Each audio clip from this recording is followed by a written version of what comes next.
नाज़रीन आदाब, अली वारसी एक मरतबा फिर नया तौर के प्लेटफ़ॉर्म से आपके सामने हाज़िर है। मेरे साथ आज मौजूद हैं अम्मार रशीद, जो कि सियासी वर्कर हैं, पॉलिटिकल एनालिस्ट भी हैं, साथ-साथ रिसर्चर हैं। अम्मार मेरे साथ इस वक़्त इसलिए मौजूद हैं कि एक सीज़-फायर की कोशिशें हो रही हैं। सीज़-फायर तो हो चुका है पार्टली, लेकिन साथ-साथ एक मुकम्मल परमानेंट पीस की कोशिश हो रही है ईरान और अमेरिका के दरमियान। पाकिस्तान उसमें कलीदी किरदार अदा कर रहा है पूरी दुनिया से।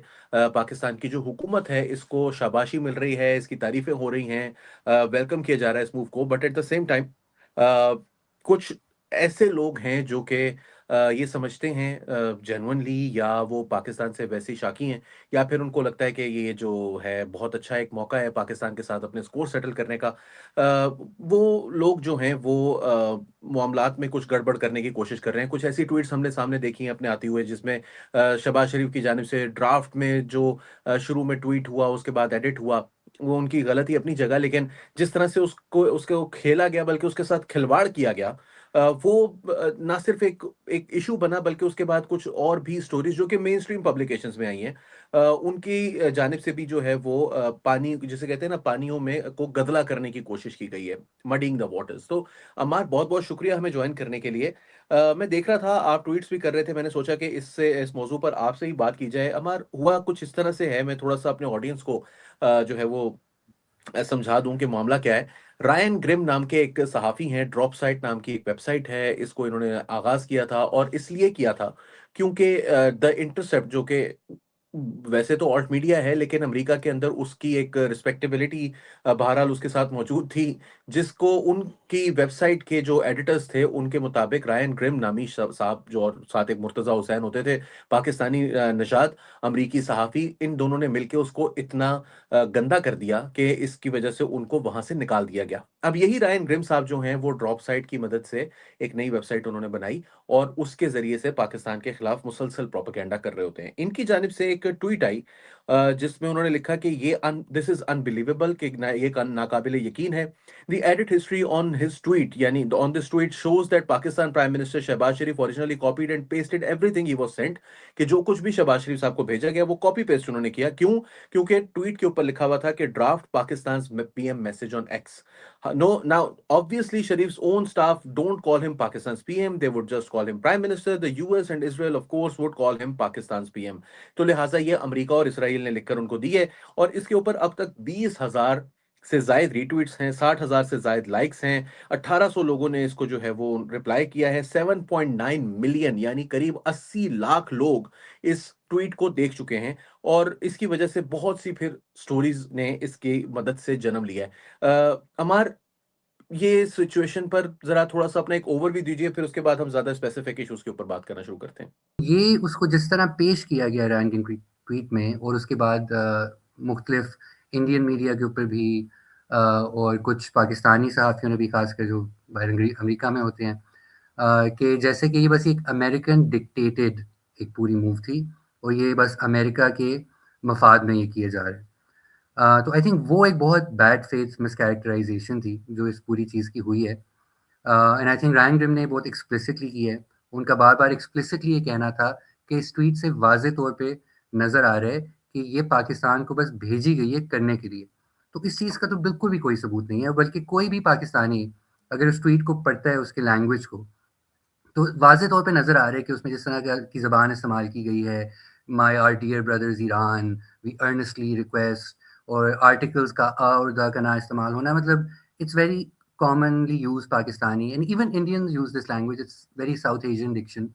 तो काफ़ी वाज़ेह तौर पे नज़र आ रहा है कि प्रॉब्ली ड्राफ्ट की होगी, उन्होंने फिर वेट कर ली होगी, अमेरिका को भेजी होगी कि हम ये करने जा रहे हैं, which is very normal for very frantic diplomatic negotiations, they are seeking an off ramp to a dangerous war.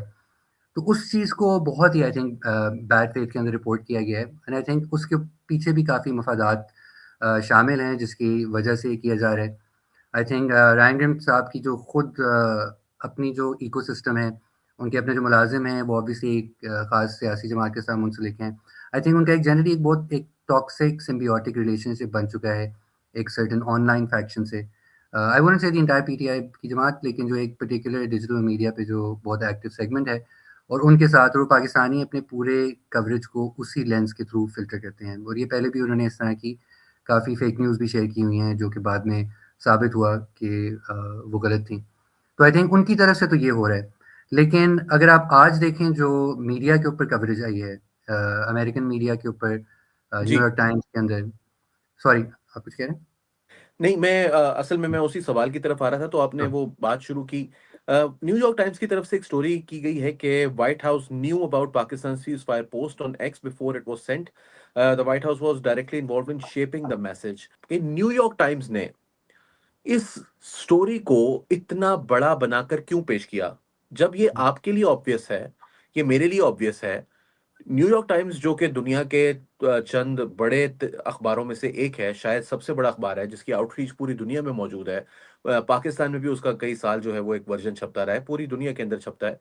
उस अखबार की जानिब से इस किस्म की रिपोर्टाज कि जिसमें वो ये कहा जा रहा हो कि ये पहले से मौजूद था, ये कोई खबर ही नहीं है। मतलब ऑब्वियस है कि व्हाइट हाउस के साथ बातचीत हुई होगी, इरानियंस के साथ बातचीत हुई होगी, और तीनों जो पार्टीज थी, जो मेन दो वॉरिंग पार्टीज हैं और साथ जो तीसरा मीडिएटर या फैसिलिटेटर है, इन तीनों की आपस में डिस्कशन के बाद एक ट्वीट की गई है, ये ऑब्वियस है। तो फिर न्यूयॉर्क टाइम्स क्यों इसको हेडलाइन और फिर सब हेडिंग वो शोल्डर बनाकर पोस्ट कर रहा है, वो मुझे समझ नहीं आ रही। आई think it's quite clear, New York times वही किरदार अदा कर रहे हैं जो इस पूरी जंग के दौरान करता आ रहा है। ना सिर्फ न्यूयॉर्क टाइम्स बल्कि दूसरे अखबार भी जैसे financial times, wall street journal, कि वो ज़ायनिस्ट इंटरेस्ट को प्रोटेक्ट करें और हुँ, उसको जो भी थ्रेट पोज़ हो उसके खिलाफ नैरेटिव्स बनाएँ। तो आई थिंक इस स्टोरी को एक बढ़ा-चढ़ा के पेश करने का मकसद ये है उनके लिए बुनियादी तौर पे कि अभी आई थिंक बहुत सारे ज़ायनिस्ट हलकों में और ज़ायनिस्ट मीडिया के अंदर अमेरिका में ये परेशानी है कि ये सीज़फायर क्यों हुई है? और बहुत सारे ज़ायनिस्ट हल्के इंक्लूडिंग जो डेमोक्रेट्स में भी हैं, ट्रम्प के ऑपोज़िशन में भी, चक शूमर जैसे, वो ये कह रहे हैं कि ये तो बहुत गलत हुआ है सीज़फायर होके, ईरान बहुत डेंजरस है अभी तक, ईरान के अभी भी एक थ्रेट पोज़ करता है और ट्रम्प जो है ये उसने बड़ी गलती की है सीज़फायर करके। और आई थिंक इस तरह की स्टोरीज़ को कवरेज देके वो इम्प्रेशन देना चाह रहे हैं, ये नैरेटिव फैलाना चाह रहे हैं कि देखिए ट्रम्प ने टाको कर दिया, वो जो एक टर्म है कि ट्रम्प ऑलवेज़ चिकन्स आउट, कि हुँ, ट्रम्प ने जो है सरेंडर कर दिया है ईरान के आगे, और ये तो बहुत बड़ी ये गलत चीज़ हुई है। और इसके साथ-साथ हम और भी चीज़ें देखते हैं कि वो जनरली पूरी सीज़फायर के ऊपर डाउट फैलाई जा रही है। साथ में ये भी कहा जा रहा है कि पाकिस्तान कोई इफ़ेक्टिव मीडिएटर, इससे ये इस स्टोरी से भी ये इंप्रेशन दिया जाता है कि पाकिस्तान एक्चुअली कोई इफ़ेक्टिव मीडिएटर नहीं है और ये टॉक्स शायद सक्सीड नहीं हो सकेंगी। तो टॉक्स के हुँ। बारे में पेसिमिज़्म फैलाया जाता है। साथ-साथ आई थिंक ये भी इस तरह की स्टोरीज़ के ज़रिए इस इंप्रेशन को भी फ़रोग़ दिया जाता है इरानियंस के लिए कि आप इस प्रोसेस को ट्रस्ट ना करें और पाकिस्तान जो है अमेरिका की behest पे काम कर रहा है। हैंस आप भी सीज़फायर से जो है इन टॉक्स को सीरियसली लेने में पुल आउट कर जाएँ। और मैंने आज भी देखा है कि बहुत सारे इरानियंस इस स्टोरी को पढ़ के ऐसी ही बातें कह रहे थे कि ये देखा, ये तो अमेरिका की behest पे हो रहा है और वो अपने फिर हुकूमत को प्रेशर कर रहे हैं कि पुल आउट कर जाएँ। तो आई थिंक इस तरह के बहुत सारे मकासद हैं जो ज़ायनिस्ट इंटरेस्ट को सर्व करते हैं, क्योंकि इज़राइल नहीं चाहता कि सीज़फायर बरकरार रहे। इज़राइल चाहता है कि अमेरिका मुकम्मल तौर पे मज़ीद हमले करे ईरान पे, ऑक्यूपाई करे ईरान को, बाल्कनाइज़ करे ईरान को। तो उनके तो यकीनन मफ़ाद में नहीं है कि ये इन सीज़फायर बरकरार रहे। तो इस तरह के देखिए, मुख्तलिफ आपने हरबे वो इस्तेमाल आपने कर अभी रहे हैं। बात की आपने अभी बात की, सॉरी आपको कट कर रहा हूँ। ये आर्या यादगार के नाम से एक अकाउंट है जो कि मतलब अच्छा खासा बड़ा अकाउंट है, 2.5 लाख के करीब इनके फॉलोअर्स हैं, अच्छी खासी इनकी रीच है। और थोड़ी देर पहले जो है वो जो ईरान के डेप्यूटी फॉरेन मिनिस्टर हैं, उनकी जानिब से ये ईरान की डेप्यूटी फॉरेन मिनिस्टर की जानिब से ये स्टेटमेंट दिया गया है। एक वीडियो में उन्होंने, एक इंटरव्यू में उन्होंने अपीयर हुए और उन्होंने कहा कि ईरान जो है वो जवाब देने जा रहा था लबनान के ऊपर हमलों का, लेकिन पाकिस्तान ने इंटरवीन किया। और उन्होंने कहा कि पाकिस्तान ने कमिटमेंट लेकर दी ईरान को कि लबनान के हवाले से अमेरिका इसराइल को रोकेगा। हमने देखा कि लबनान को रोका, इसराइल को इस मौज़ू के ऊपर जो है वो अमेरिका की जानिब से प्रेस किया गया, उनको रोका भी गया, जेडी वेंस ने आके स्टेटमेंट भी दी, और अ, जो जिस स्पीड से जो है वो वायलेशंस जारी थी, उसमें बड़ी हद तक कमी भी वाक़ई हुई। लेकिन उन्होंने फिर एंड में पूरी बात लिखकर अपनी ट्वीट के एंड में लिखा कि Arya's personal opinion very unfortunate political decision. और फिर नीचे तमाम जो इरानियंस हैं, जो आईआरजीसी जैसे ज़ैनियत के हामिल हैं, और बहुत सारे लोग ऐसे हैं, यानी आईआरजीसी के अंदर भी जो एक फैनेटिक किस्म का फैक्शन है या बहुत हार्डलाइनर फैक्शन है। और फिर पाकिस्तानी भी उसके अंदर कुछ बहुत सारे जो थे उन्होंने कहा कि देखा हम तो कह रहे थे कि यही होगा। बहुत सारे जो हैं वो गैर मुल्की भी हैं। ये हमारे लिए इनको क्यों लगता है कि ये मैंने आज भी देखा एक वो कह रही थी साहिबा खातून थी कि वो कह रही थी कि ये Shehbaz Sharif has a lot to answer.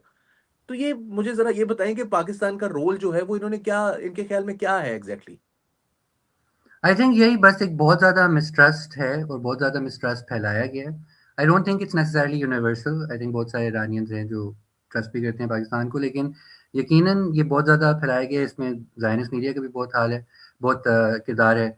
इसमें ज़ाहिर है इंडिया की तरफ से भी बहुत इस तरह के प्रोपेगेंडे किए जा रहे हैं, मैसिव कैंपेन्स चलाई जा रही हैं डिसइन्फॉर्मेशन की। और साथ-साथ यकीनन पाकिस्तान के अंदर भी पीटीआई से मुंसलिक काफ़ी हलके हैं, जो जिनके लिए बस ये चीज़ अहम है कि ये दिखाना कि ये अ हुकूमत जो है और फ़ौज जो है, वो अमेरिका की पपेट है, अमेरिका की क्लाइंट स्टेट है, क्योंकि that's for them that's an important narrative जो डोमेस्टिकली उनको इस्तेमाल करना है। तो आई थिंक ये बहुत सारे इस तरह की चीज़ें हैं जिसकी वजह से ये मुश्किल हो रही है ये मिसट्रस्ट पैदा करना। और इससे ये भी आपको अंदाज़ा होता है, मैं तो बार-बार इसलिए इसके बारे में लिख भी रहा हूँ, कि इतनी इर्रेस्पॉन्सिबली इस तरह की चीज़ों को शेयर करना, जैसे रायन ग्रिम ने किया है। एक नॉन इश्यू को आपने इतना एक मेजर इश्यू बना दिया और इतनी डेलिकेट सिचुएशन को आपने मज़ीद एक तरह से उसको उसके अंदर कॉन्फ्लिक्ट को हवा देने की कोशिश की। And I think a lot of people are doing this and it's really really irresponsible and specially in this moment जिसमें मतलब एक दिन में एक रूमर के फैलने से बहुत कुछ हो सकता है। और यकीनन ईरानियन हुकूमत भी बहुत प्रेशर में होगी कि पुल आउट करें। इज़राइल ने भी सैबोटाज करने की सीज़फायर को हर रोज़ कोशिशें करनी है। अभी लेबनान में भी उन्होंने जो हमलों को बढ़ाने का मकसद यही था कि आप सीज़फायर को ख़त्म करवा दें। उधर से अमेरिका डोनाल्ड ट्रंप के ऊपर भी प्रेशर आ रहे हैं ज़ायनिस्ट हल्कों की तरफ से। इसीलिए आई थिंक उन्होंने ये लेबनान वाली जो सीज़फायर के अंदर जो एग्रीमेंट हुई थी कि सीज़फायर वहाँ भी होगा, तो उस पे वो बैक डाउन करने की कोशिश कर रही हैं दिखाने के लिए। और ट्रंप अब ट्वीट्स भी करना शुरू हो गया है कि हमारी सारी फ़ौज उधर ही है और हम किसी वक़्त हमला कर सकते हैं। I mean these are all these varying levels of pressure जिसके अंदर पाकिस्तान ऑपरेट कर रहा है। एंड इट्स इनक्रेडिबली रिस्पॉन्सिबल कि आप इस तरह की सूरत हाल के अंदर इस तरह की रूमर मॉन्गरिंग करें। And it's frankly it's been going on for while. Personally I am just very frustrated about it. चंद माह पहले हमें ऐसी खबरें सुनने को मिल रही थी कि भई पाकिस्तान जो है अमेरिका के लिए बगराम पे कब्ज़ा करने लगा है, क्योंकि एक्चुअली बगराम से जो है ईरान के ऊपर हमला करेगा। तो अब वो जंग देखें वो शुरू होके ख़त्म भी तकरीबन होने वाली है। बगराम अभी तक इन प्ले नहीं आया, तो पता नहीं किस स्टेज पे आएगा। तो पहले ये पूरा बयानिया बनाया जा रहा था कि पाकिस्तान अमेरिका की मदद करेगा ईरान के ऊपर हमले करने में। अब ये बयानिया बनाया जा रहा है कि पाकिस्तान अमेरिका की मदद कर रहा है जंग को ख़त्म करने में। तो बस हुँ। जो मर्ज़ी हो, हम कसूरवार ठहराए जाते हैं। And frankly I think it's quite tragic. I think Pakistan का बहुत अच्छा किरदार रहा है इसमें, बहुत सेंसिबली और रैशनली पाकिस्तानी हुकूमत ने एक्ट किया है। और आई थिंक ये तमाम पाकिस्तानियों को खासकर समझना चाहिए। बाहर के लोग तो जो अच्छा बोलें। इसमें हाँ जी। एक और फैक्शन भी है जिसके ऊपर क्योंकि उनकी तादाद इतनी ज़्यादा नहीं है, लेकिन सोशल मीडिया के ऊपर जो है वो उनकी शोर मचाने की एबिलिटी काफ़ी ज़्यादा है और वो है लेबनीज़ जो सो कॉल्ड वॉर मॉनिटर्स हैं। अब ये एक ट्वीट है जिसमें उन्होंने someone get the negotiations out of Pakistan and conduct them anywhere else for God's sake. Pakistan ने लेबनान का क्या बिगाड़ा है कभी? आई थिंक जिस अकाउंट की आप बात कर रहे हैं वो बस खास तौर पे पाकिस्तानियों के खिलाफ बात करता रहता है। आई थिंक वो एक एंगेजमेंट बेट भी होती है, क्योंकि आपको अब ट्विटर पे पे आउट्स मिलते हैं अगर ज़्यादा से ज़्यादा लोग आपके साथ एंगेज करें। तो हुँ, जब से मस्क ने टेक ओवर किया है तो ट्विटर का तो एक पूरा ये माहौल ही इस तरह है कि बहुत सारे लोग सिर्फ एंगेजमेंट बेट की के लिए प्रोवोकेटिव ट्वीट्स करते रहते हैं ताकि वहाँ से उनको पे आउट्स मिलें। तो खैर आई थिंक ऑब्वियसली ये बातें होंगी, ये चीज़ें होंगी। I think it's important to keep correcting the facts, but I think what's really important is कि जो just keep an eye out कि जो खासकर जो अमेरिकन मेन स्ट्रीम मीडिया और वेस्टर्न मीडिया से जो नैरेटिव्स आ रहे हैं उनको आई थिंक बहुत क्लोजली मॉनिटर करना चाहिए। हमने देखा कि जंग के दौरान भी बार-बार हमें खबरें आ रही थी कि सऊदी अरब जो है वो एक्चुअली चाहता है कि मज़ीद ईरान पे हमला हो और वो खुद भी किसी भी वक़्त ईरान के ऊपर हमला करने लग गया है और पीछे से ट्रंप को कह रहा है कि आप और मारें इनको। तो अब जो है हमें तो काफ़ी वाज़ेह हो गया पिछले दिनों में कि सऊदी अरेबिया ने जो एक्चुअली इस सीज़फायर प्रोसेस को सपोर्ट किया और सऊदी सोशल मीडिया के ऊपर भी इस पूरे प्रोसेस को सराहा गया है और वो तो नज़र वाज़ेह तौर पे नज़र आ रहा है कि वो चाहते हैं कि जंग बंदी हो। तो क्लियरली जो है वो जो पूरी अननेम्ड सोर्सेज़ के साथ वो जो स्टोरी टेलिंग चल रही थी न्यूयॉर्क टाइम्स में, वॉल स्ट्रीट जर्नल में, वॉशिंगटन पोस्ट में, फाइनेंशियल टाइम्स में, अब काफ़ी आई थिंक वाज़ेह तौर पे नज़र आ रहा है कि वो ज़ायनिस्ट प्रोपेगेंडा का हिस्सा थी। तो ये अभी तक चल रही है, ख़त्म तो नहीं हुआ। ज़ायनिस्ट हैं वो तो चाहेंगे कि ये जंग जारी रहे, कि ईरान की मुकम्मल तौर पर तबाही हो और वो उसके लिए हर तरह के हरबे इस्तेमाल करेंगे। हमारे लोगों को और दुनिया भर में वो सारे लोग जो कि चाहते हैं कि ईरान खड़ा रहे और ईरान ये जंग जीते, उनको कम से कम इन साइऑप्स के लिए नहीं फ़ॉल करना चाहिए और अपनी सोर्सेज़ को, अपनी इन्फॉर्मेशन को वेट करना चाहिए टू मेक श्योर कि जो आप पढ़ रहे हैं, वो किसी एजेंडा को तो नहीं सर्व कर रही, जो चीज़ आप स्प्रेड कर रहे हैं, वो किसी और के एजेंडा को तो नहीं सर्व कर रही। तो आई थिंक इसके बारे में विजिलेंट रहना इस तरह की इन्फॉर्मेशन एनवायरनमेंट में बहुत ज़्यादा ज़रूरी है। अच्छा, एक और ग्रुप है, उसको भी अगर आप एड्रेस कर सकें, वो हैं अमेरिकन लिबरल्स का। उनकी डीपीज़ के ऊपर जो है वो यूक्रेन की झंडे लगे हुए हैं और वो साथ ये कह रहे हैं कि पाकिस्तान ने जो है वो ट्रंप का साथ देकर पाकिस्तानियों को भी बेवकूफ़ बनाया है और साथ-साथ उन्होंने जो है वो एक पेडोफाइल को जो है वो हेल्प किया है, जिसकी वजह से जो है वो पाकिस्तान के जो अवाम जो कि इस अपनी हुकूमत के हमेशा खिलाफ थे, वो बिल्कुल सही साबित हुए हैं। लेकिन उनको उनकी हुकूमत ने जो है वो एक मर्तबा फिर पाकिस्तान को अमरीकी सदर के मफादात के लिए बेच दिया है। हुँ। इसके बारे में आप क्या कहेंगे? क्योंकि मुझे पता है आपका अमरीकी लिबरल लिबरल्स के साथ एक ख़ुसूसी मोहब्बत है आपको। हाँ, बहुत ज़्यादा मेरे सबसे अच्छे दोस्त वही हैं। नहीं आई थिंक एक बहुत शदीद मसला है यूएस लिबरल्स का और प्रोग्रेसिव्स ब्रॉडली का कि एक तो उनको कुछ ख़ास पता नहीं होता दुनिया की ग्लोबल सियासत के बारे में अमेरिका से बाहर, ये तो अमेरिका का जनरली मसला है। वो बहुत ही ज़्यादा इंसुलेटेड हैं अपनी इन्फॉर्मेशन एनवायरनमेंट में और हर चीज़ को उसी प्रिज़्म से देखते हैं कि बाकी लोगों को भी हमारी डोमेस्टिक पॉलिटिक्स के हिसाब से अपनी सियासी फैसले लेने चाहिए। तो एक तो वो बहुत मसला है, दूसरा जो है एक ये बहुत टेंडेंसी है इनकी कि इन्होंने अपने जो बैटल्स हैं वो किसी और से लड़वाने हैं। अब जैसे आपने बात की कि ट्रम्प पेडोफाइल है तो उसकी क्यों पाकिस्तान साथ दे रहा है। भई ट्रम्प अगर पेडोफाइल है तो उससे लड़ना और उसको हुकूमत से निकालना अमेरिकनों की ज़िम्मेदारी है। तो ये खुद जो लोग हैं या अगर इज़राइल आपकी हुकूमत के ऊपर काबिज़ है और आपकी हुकूमत से जंगें करवा रही है इज़राइल लॉबी, तो वो आपका काम है कि उस इज़राइल लॉबी के बारे में कुछ करें। लेकिन इनका अलमिया ये है कि ये खुद कुछ कर नहीं सकते, खुद हेल्पलेस हैं कि अपनी जो हुकूमतों की जो ज़ायनिस्ट ऑक्यूपेशन हुई है पेडोफाइल्स ने, एप्स्टीन क्लास ने अगर आपकी हुकूमतों के ऊपर कब्ज़ा किया हुआ है, उसका आप एक बंदे को गिरफ्तार तक नहीं करवा सकते। लेकिन आप चाहते हैं कि ईरान भी आपके लिए ज़ायनिस्ट से लड़ता हुआ मर जाए, पाकिस्तान भी आपके लिए ज़ायनिस्ट के ऊपर न्यूक्लियर बॉम्ब फेंक दे और अपने ऊपर भी न्यूक्लियर अटैक करवा दे। गल्फ़ भी जो है सारा तबाह हो जाए क्योंकि आपको नहीं पसंद आ रही उनकी पॉलिसीज़। मतलब उनके लिए हम बेसिकली पॉन्स हैं कि बस उनके अपने डोमेस्टिक पॉलिटिकल बैटल्स के हुँ। लिए वो चाहते हैं कि बस हम उनके लिए लड़ें, हम उनके लिए मरें। बस उनकी डोमेस्टिक पॉलिटिकल आर्गुमेंट वो अगर सेटल कर लें अपने फ़ेवर में, तो वो सबसे ज़्यादा अहम चीज़ है। ये आई थिंक बहुत मसला है ऑनेस्टली ये सिर्फ़ ये कोई नहीं कि सिर्फ़ सिर्फ़ व्हाइट लिबरल्स का या वेस्टर्न बॉर्न लोगों का मसला है। वेस्ट के अंदर जो हमारे पाकिस्तानी भी रह रहे होते हैं, वो भी ऐसी डिमांड्स कर रहे होते हैं कि पाकिस्तान को इधर न्यूक कोई मार देना चाहिए, पाकिस्तान को ये कर देना चाहिए, पाकिस्तान ये बड़ा ज़ालिम है, पाकिस्तान को ईरान को न्यूक दे दें, पाकिस्तान लेबनान को न्यूक दे दे, पता नहीं ये कर दे। It's very, very ridiculous. I think it's a function of living in the West and being very insulated from the consequences of your actions. आपको लगता है बस हमारे लिए तो एक पोज़ीशन लेना है, तो हम बस ब्रेव से ब्रेव या रेडिकल से रेडिकल पोज़ीशन लें। बाकी सारे लोग जो ग्लोबल साउथ में हैं, वो सड़ें, मरें, बम फटें उनके ऊपर, हमें फ़र्क नहीं पड़ता। हमें बस अपनी ज़ात की रूहानी जो हमने तस्कीन करनी है, वो करनी है अपनी सियासत के ज़रिए। तो ये एक बड़ा आपकी जो शदीद अपनी मसला क आपकी जो अपनी कम्फ़र्ट है वो ब्रैडफ़ोर्ड की, वो है। जो है ना क्या कहते हैं कहीं ना जाए वो as long as that is ensured कोई मसला नहीं है क्या पाकिस्तान के अंदर और ईरान के अंदर हो रहा है। अमार आखिरी सवाल, ये साइऑप्स जो हैं वो हो रहे हैं बड़ी तादाद में और साथ-साथ ज़ायनिस्ट मीडिया जो है वो भी लगा हुआ है, कुछ हमारे यूज़फुल इडियट्स भी हैं हमारे रीजन के अंदर, वो भी इस किस्म की हरकतें कर रहे हैं।